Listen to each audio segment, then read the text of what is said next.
I'm going to show you how to bind off. This is how you end a knitting project and you get it off of your needles without it coming unraveled. So the first thing that you do is you get 2 stitches on your right hand needle.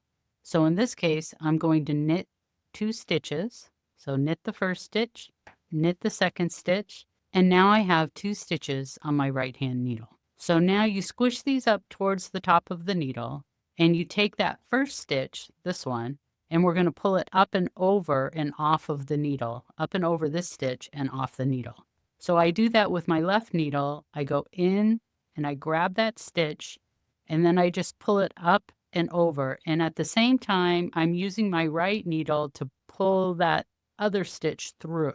So let me show you that again. You have to have 2 stitches on the right hand needle. So I'm going to knit a stitch. So now I have 2 stitches on the right hand needle.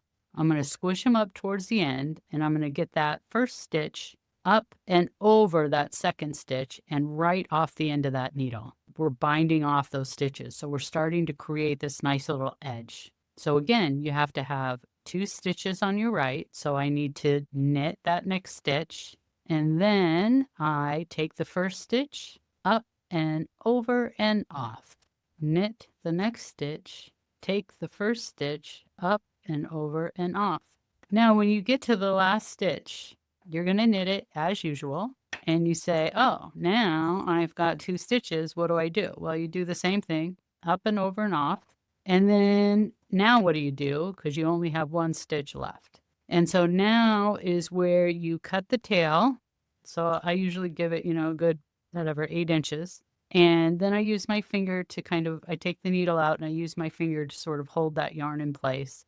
And this is a slip stitch, so it gets tighter or looser. It's very easily manipulated. Now that you've done that, you stick the yarn through that loop. And then as you tighten it, just try to make sure that loop is closing at the same time. And then you end up with this nice little edge. So there's the cast on edge and there's the bind off edge.